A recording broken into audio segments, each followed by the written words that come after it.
enthusiasts. Welcome back to the Deep Dive. Yeah. Today we're going to do a deep dive into something that's both fascinating and frustrating in the world of Parkinson's. Oh, yeah. Freezing of gait. Yeah. That feeling of your feet getting stuck. Yeah. Almost like they're glued to the floor. It's a common and really debilitating symptom for many people with Parkinson's. It makes even simple tasks, like walking across the room, a real challenge. Absolutely. And what's especially intriguing is that this freezing often comes with a visible trembling in the knees.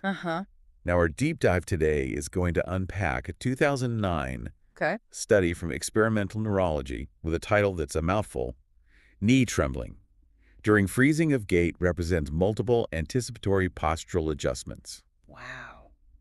But trust me, the findings are anything but dry. They actually give us a window into what's happening in the brain during these episodes. Yeah, for sure. It's really interesting stuff. Absolutely. This study was a real game changer in the field. It helped us understand that the knee trembling isn't just some random tremor. Right. It's actually a sign of the brain struggling to coordinate movement. So to set the stage for our listeners, imagine you're about to take a step forward. Yep. Seems simple, right? Yeah.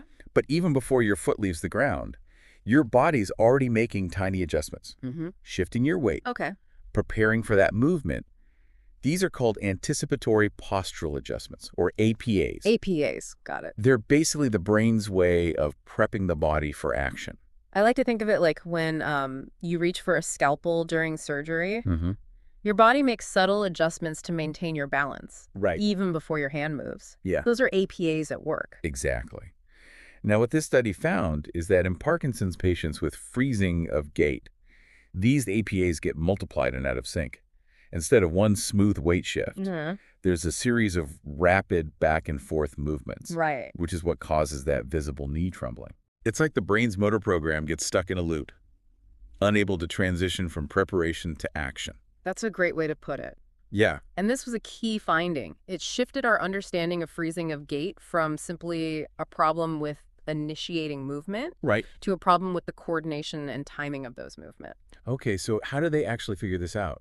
Well, the researchers used a clever setup called a forced stepping experiment. Yeah, they had participants stand on a platform that would suddenly move backwards, forcing them to take a step forward to avoid falling. Ah, clever. So they basically tricked the participants into having to take a step. Yeah. I can see how that would be helpful in triggering freezing episodes in a controlled way. Exactly. And what they observed was fascinating. Healthy individuals responded with a single smooth APA followed by a step. But participants with Parkinson's often exhibited those multiple uncoordinated APAs. Okay. The knee trembling, and they either had a delayed step or couldn't step at all, sometimes even leading to a fall. So it's not that the message to move isn't getting through. It's more like the preparation for the movement gets disrupted. Yeah. That really highlights the complexity of what's going on in the brain, doesn't it? Absolutely. And it opens up a whole new way of thinking about Parkinson's and potential treatment strategies. Right. By understanding the role of these APAs in freezing of gait, we can start to develop therapies that target those specific mechanisms. So help us visualize this. We know from your surgical expertise that pinpoint accuracy is key. Right. What's happening in the brain that causes this traffic jam of signals during these APAs? Well, we can think of it as a breakdown in communication between different brain regions. You see several areas are involved in movement: the basal ganglia, the motor cortex, the cerebellum. These all need to work together in a perfectly synchronized dance to produce smooth, coordinated movements. So if the basal ganglia is like the orchestra conductor, and the motor cortex is the musician playing the instrument, what role does the cerebellum play in this dance? I'd say the cerebellum is the choreographer, fine-tuning the timing and precision of the movements. It receives information from the other areas and makes sure everything is flowing smoothly. Okay, that makes sense. And in Parkinson's, it seems like the conductor might be sending out mixed signals. Or the choreographer is missing a beat, leading to those uncoordinated APAs and ultimately the freezing. Precisely. And that's where future research needs to focus. We need to pinpoint exactly where in the brain this communication breakdown is happening. Is it a problem with the signals themselves, the pathways they travel on, or the way they are received and interpreted? The answers to these questions will be key to developing more targeted and effective treatments. And you know what makes this 2009 study particularly insightful is that it didn't just look at the movements themselves. Right. It also measured muscle activity using something called electromyography or EMG. Yes, EMG. Yeah. That's like listening in on the electrical conversations Yeah. happening between the brain and the muscles. Right? It gives us a deeper look into how the nervous system is orchestrating these movements. Exactly. And the EMG data revealed some interesting findings about the timing of those APAs. Okay. Remember how we talked about their timing being crucial?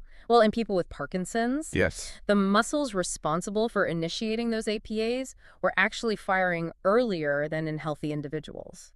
So it's not that their muscles are slow to react. Yeah. It's almost like they're jumping the gun. That's a great analogy. It's like their bodies are anticipating the need to move, but then can't quite translate that anticipation into a smooth, coordinated step. It's a bit counterintuitive, isn't it? You'd think a condition known for slowness would have delayed muscle activation, Right. not premature activation. It certainly challenges our assumptions about Parkinson's. Speaking of assumptions, I'm curious about those multiple APAs, the ones that create that trembling effect. What do the EMG data reveal about what's happening in the muscles during those episodes? Well, the study found that the muscles in the right and left legs were often firing in a reciprocal pattern. Imagine this as one leg tries to shift weight forward, the other pulls back. Then they switch, creating this back and forth, Right. almost like a tug of war, resulting in that trembling we see. So it's not just a problem with starting the movement, it's also a problem with coordinating the two legs, making sure they're working together. This reminds me of a patient I saw recently, a sculptor, who was struggling to use his chisel because of these freezing episodes in his hands. It was heartbreaking to see how this condition was impacting his art. That's a powerful example of how these seemingly subtle movement disruptions can have such profound impacts on people's lives. And it reinforces the idea that the problem lies in the brain's ability to coordinate and sequence movements, not just in the legs, but throughout the body. So ultimately, it all comes back to the brain, to that communication breakdown we were discussing earlier. Exactly. And this study provided some early clues about potential treatment targets. They found that medication could actually reduce the number of those multiple APAs, suggesting that medications targeting specific neurotransmitters involved in movement control could be a viable strategy. That's encouraging. And of course, from your perspective as both a surgeon and a former physiotherapist, this research also highlights the importance of physical therapy, right? Absolutely. Targeted exercises and training programs can help strengthen neural connections and improve the brain's ability to coordinate those anticipatory postural adjustments. You can think of it as retraining the brain and body to move more effectively.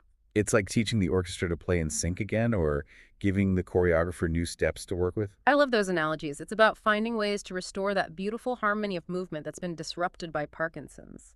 Speaking of harmony, this study focused on one specific type of movement. Yes. That protective step triggered by a sudden shift in balance. Yeah. But what about other types of movement, like starting to walk from a standstill, navigating obstacles, changing direction? That's a great point. Those are all complex motor tasks that require a lot of coordination between different muscle groups and brain regions. And they're all affected by Parkinson's in various ways, often subtle and sometimes unpredictable. And let's not forget the falls. Falls are a huge concern for people with freezing of gait. Yeah. And they can have a devastating impact on their lives. Yeah. Leading to injuries, fear of falling, and further decline in mobility. You're absolutely right. And as an orthopedic surgeon, I see the consequences of these falls all the time. Fractures, sprains, joint damage. Ooh. It's a vicious cycle. This study highlighted how these falls often occur forward onto the knees and outstretched arms. Ouch. That a good combination. Yeah. It makes me think of those elongated figures in Alberto Giacometti's sculptures. Okay. They have this incredible sense of fragility and yet strength at the same time, caught between motion and stillness. I can see that connection. They capture that feeling of striving to move forward but being held back, which I imagine is similar to what people with freezing of gait experience. And this brings us back to the importance of fall prevention strategies. Right. It's not enough to just tell people to be careful. Right. We need to identify specific risk factors and develop tailored interventions. Precisely. And that's where a collaborative approach is key. Neurologists, orthopedic surgeons, physiotherapists, occupational therapists, and of course the patients themselves all need to work together to create a personalized plan that addresses their individual needs. It's about integrating our understanding of the nervous system, the musculoskeletal system, and the environment to create a safe and supportive space for people with Parkinson's to maintain their independence and mobility. Now, before we move on, I think there's one more crucial finding from the study that we need to unpack. Okay. It's about the amplitude or the amount of weight shift during those multiple APAs. Oh, yes, this is a key detail. Yeah. What was it that stood out to you about the amplitude of those APAs? Well, the researchers found that the amplitude actually increased with each repetition during those multiple APA episodes. So it's not just that they're having more APAs, but those APAs are becoming more exaggerated with each attempt. It's like pushing harder and harder on a door that's stuck, but it just jams tighter. Exactly. Their bodies are overcompensating, trying to force the movement, but that just seems to make things worse. It speaks volumes about how the brain and body adapt to movement challenges. Sometimes those adaptations are helpful, but in other cases, they can actually worsen the problem. So it's like a detective novel where we need to distinguish between the original crime and the cover-up attempts. I like that. It's about understanding the body's attempts to compensate and tailoring our interventions accordingly. And that brings us back to the need for personalized care, for carefully assessing each individual's unique situation and developing a treatment plan that addresses all the contributing factors. You know, as we've been dissecting this study, I've been thinking about the bigger picture. You know, we focused a lot on the legs and walking, but freezing of gait isn't limited to just that. Right? It's a whole body experience, isn't it? People with Parkinson's might experience freezing in their arms, hands, even their speech. Exactly. Imagine trying to button your shirt or even sign your name, and your fingers just won't cooperate. That must be incredibly frustrating. Like your own body is working against you. And this really highlights how Parkinson's is a systemic condition. It affects the brain's ability to initiate and control movement throughout the body. It's like a glitch in the matrix, a disruption in the flow of signals from brain to muscle.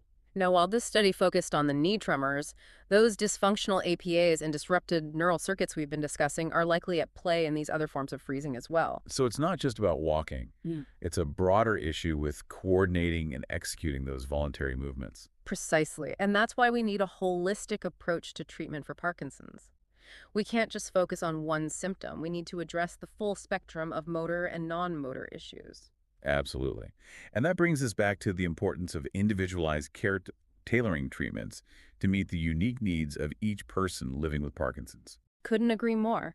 What works for one person might not work for another. It's all about finding the right combination of medications, therapies, and lifestyle changes. Like a carefully crafted recipe for each individual. Exactly. A recipe for restoring movement and improving quality of life. Now, I know you love connecting these topics to the world of art.